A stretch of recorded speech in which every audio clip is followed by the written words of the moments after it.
to Twitter. We see the impact that Facebook had on the revolutions that were taking place in the Middle East, because, you know, we were seeing there for the first time, in Egypt especially, a revolution where there was no charismatic leader at the beginning, or you know, leading it. And people were just talking to each other through this social media. But the other side of it is, when you get sometimes to Twitter, are we trying to get the news out too fast? The news feed is extraordinary. And Bob, I've never seen anything like it before. You know, we get up in the middle of the night to do this show. I can scroll down my news feed on Twitter, on my phone, while I'm still in bed. And in 10 minutes, I really am brought up to date on just about everything. It is a remarkable tool if it's used the right way. This election is not, in my view, going to be about the Republican. This is going to be about the president. The conditions in the country will determine what people think the job needs done. People are going to decide either to replace it or they do not. And all the Republicans need to do is nominate an acceptable alternative.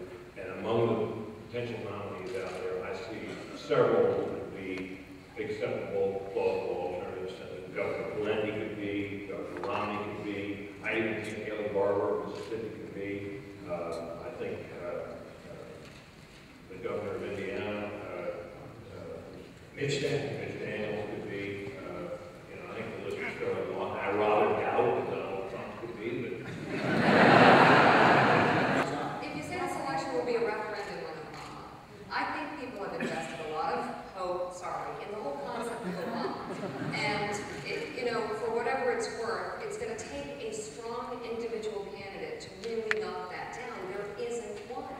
They're all flawed, and it seems surprising to me that there isn't kind of a clear either set of candidates or candidate on the Republican side, especially given how people feel right now.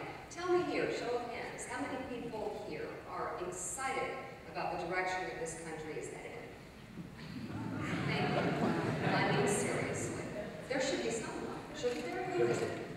For me, my idea from the beginning, since we launched now, was in 2005, was to do 4 things at once. To aggregate the best of everything, to have a collection of numbers, the most interesting voices, some well-known, some not known, and one of my favorite things is to listen to a student and say, God, what you said was very interesting. Would you like a platform to reach now with AOL 250 million viewers, readers across the globe? And the third thing was always original reporting. At the beginning, we didn't have a lot of money, so we had very few reporters. Now we're able to hire Peter Goodman from the New York Times and Howard Fineman from Newsweek, and bringing really great talent.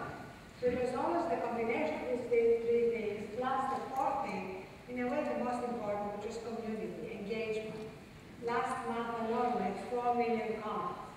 And back to what Mika said about civility, our comments from day one were pre-moderated.